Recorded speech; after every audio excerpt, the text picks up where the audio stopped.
நாம் இன்றைக்கி பார்க்க போகிற ரெசிபி உளுந்த வடை வீட்டிலையே எவ்வளோ ஈஸியாக எப்படி செய்யலாங்கிறது தான். உளுந்த வடைனாலே டேஸ்ட்டு தாங்க. அதோட டேஸ்ட்டை அடிச்சுக்கிட வேறு எந்த பண்டம் இருக்குது சொல்லுங்கள். அவ்வளோ அழகான உளுந்த வடையை நாம் எதுக்கு கடையில் போய் வாங்கணும், வீட்லேயே செஞ்சிடலாம் வாங்க. வீட்டில் இருக்கிற சின்ன சின்ன பொருட்களை வச்சு சீக்கிரமாக செய்கிற ஒரு ரெசிபி தாங்க. கண்டிப்பாக வீட்டில் ட்ரை பண்ணி பாருங்கள். அப்புறம் நீங்கள் கடையில் போய் வாங்கி சாப்பிடணுன்னு ஆசையே பட மாட்டீங்க. கண்டிப்பாக எல்லாரும் இந்த ரெசிபியை வீட்டில் ட்ரை பண்ணி பாருங்கள். ரொம்ப ரொம்ப ஈஸியான ஒரு ரெசிபி. வீட்டில் இருக்கிற ஒரு சில ஐட்டம்ஸ் வச்சு இந்த ரெசிபியை ஈஸியாக செஞ்சு முடிச்சிடலாம். இந்த ரெசிபி ரெடி பண்ணுறதுக்கு தேவையான அளவு உளுந்து எடுத்துக்கோங்க. அதை ஒரு 1 மணி நேரம் நல்லா ஊற வச்சு நல்லா வாஷ் பண்ணி எடுத்துக்கோங்க.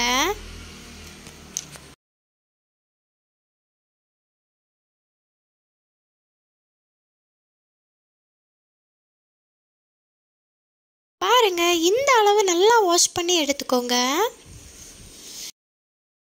அப்புறமா நாம் வாஷ் பண்ணி வச்சுக்கிறத எல்லாம் ஒரு மிக்ஸி ஜாரில் சேர்த்துக்கோங்க.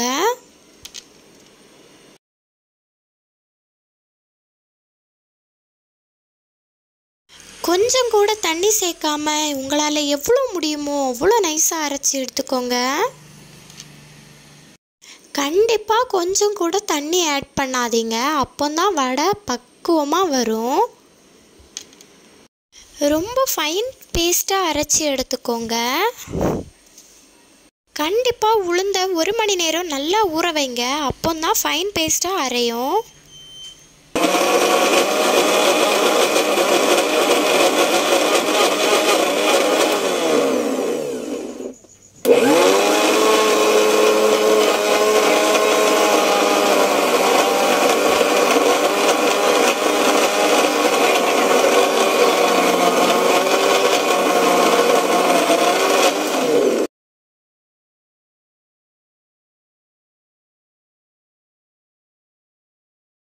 இந்த அளவுக்கு நல்லா ஃபைன் பேஸ்ட்டாக அரைச்சி எடுத்துக்கோங்க. கண்டிப்பாக தண்ணி எதுவும் இல்லாமல் நல்லா ஃபைன் பேஸ்ட்டாக அரைச்சி எடுத்துக்கோங்க.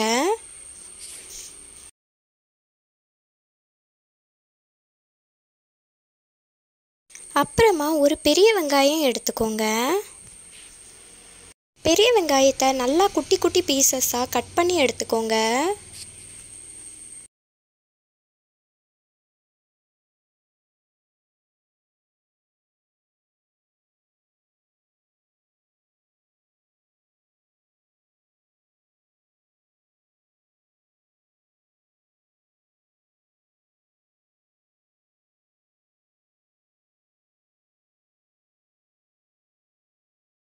இந்த அளவுக்கு நல்லா குட்டி குட்டி பீசஸாக எல்லாத்தையும் கட் பண்ணி எடுத்துக்கோங்க.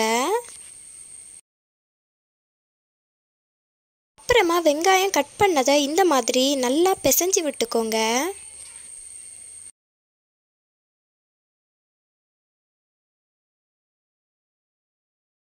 அப்புறமா நாம் ரெடி பண்ணி வச்சுருக்கிற உளுந்து கூட இந்த வெங்காயத்தையும் ஆட் பண்ணிக்கோங்க.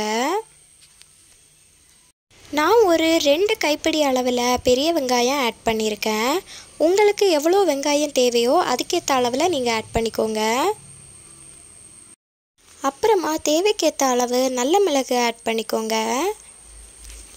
நான் ஒரு 1/2 டேபிள் ஸ்பூன் அளவு ஆட் பண்ணியிருக்கேன். 1/4 டேபிள் ஸ்பூன் அளவு ஆட் பண்ணாலே கரெக்டாக இருக்கும். அப்புறமா கொஞ்சமாக கருவேப்பிலையை இதே மாதிரி சின்ன சின்ன பீசஸாக ஆட் பண்ணிக்கோங்க. முழு கருவேப்பிலையை போட்டுறாதீங்க. கருவேப்பிலை ரொம்ப குட்டி குட்டியாக தான் இருக்கணும். அதோட ஃப்ளேவர் மட்டும்தான் நமக்கு வேணும், டேஸ்ட் வேணாம். அதனால் நமக்கு குட்டி குட்டி பீசஸே போதும். முழுசாக அப்படியே போட்டுறாதீங்க, டேஸ்ட் நல்லா இருக்காது.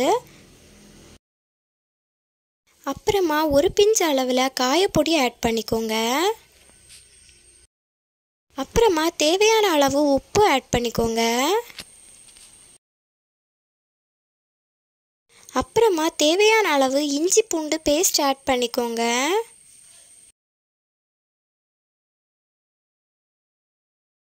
அப்புறமா நாம் மிக்ஸ் பண்ணியிருக்கிற எல்லாத்தையும் நல்லா பிசைஞ்சு விட்டுக்கோங்க. ஸ்பூன் யூஸ் பண்ணி மிக்ஸ் பண்ண வேணாம், கை வச்சே நல்லா பிசைஞ்சு விட்டுக்கோங்க.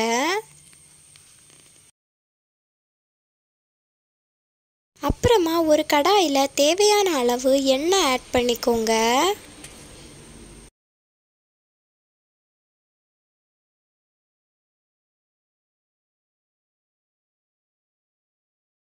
எண்ணெய் நல்லா சூடாகட்டும்.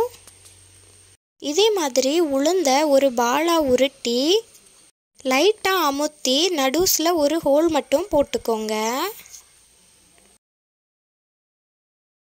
இதே மாதிரி எல்லா உளுந்தையும் உருட்டி தனியாக வச்சுக்கோங்க. அப்போது உங்களுக்கு பொரிச்சு எடுக்கிறதுக்கு ரொம்ப ஈஸியாக இருக்கும். கையில் ரொம்ப ஒட்டுறது மாதிரி ஏதாச்சும் தோணுச்சுன்னா கொஞ்சமாக ஆயில் இல்லைன்னா கொஞ்சமாக தண்ணி தடவிக்கோங்க. அப்போது உளுந்து கையில் ஒட்டாது.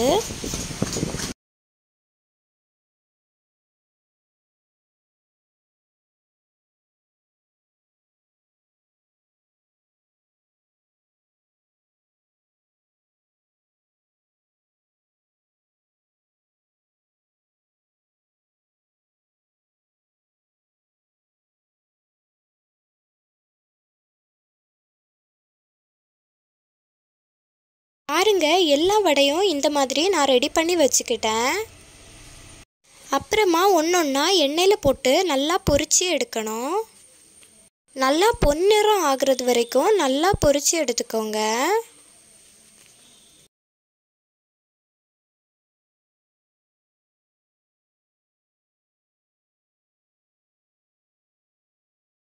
பாருங்க, இந்த அளவில் வடை நல்லா பொன்னிறமாக வதங்கியிருக்கணும். இந்த ஸ்டேஜ் ஆனதுக்கப்புறமா வடை ரெடி ஆயிடுச்சு. அப்புறமா மீதம் உள்ள வடைகளையும் இதே மாதிரி பொரிச்சு எடுத்துக்கலாம்.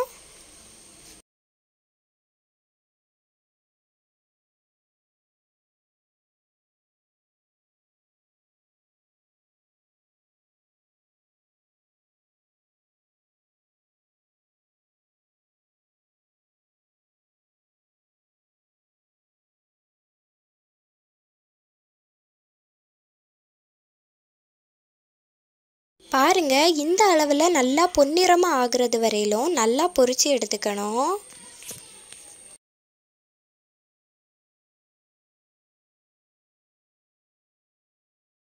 இப்போ எல்லா வடைகளும் ரெடி ஆயிடுச்சு. தனியாக இந்த வடைகளை எல்லாம் இன்னொரு பவுலில் மாற்றிக்கலாம். பாருங்க, கடைகளில் கிடைக்கிறது மாதிரியே வடை வீட்லேயே நாம் ஈஸியாக ரெடி பண்ணிக்கலாம். வீட்டில் நமக்கு எப்போவுமே ஸ்டாக்கில் இருக்கிற ஒரு ஐட்டம் தான் உளுந்து. அந்த உளுந்தை வச்சே நாம் கடைகளில் வாங்குறது மாதிரியே இவ்வளோ ஈஸியான ஒரு உளுந்த வடையை ரெடி பண்ணிக்கலாம். கண்டிப்பாக எல்லாரும் உளுந்த வடையை வீட்டில் ரெடி பண்ணி சாப்பிட்டு பாருங்கள். டீ காஃபி கூட இந்த வடையை சாப்பிட்டாலும் நல்லா இருக்கும். சோறு கூட இந்த வடையை சாப்பிட்டாலும் டேஸ்ட் ரொம்ப சூப்பராக இருக்கும். கண்டிப்பாக ட்ரை பண்ணி பாருங்கள்.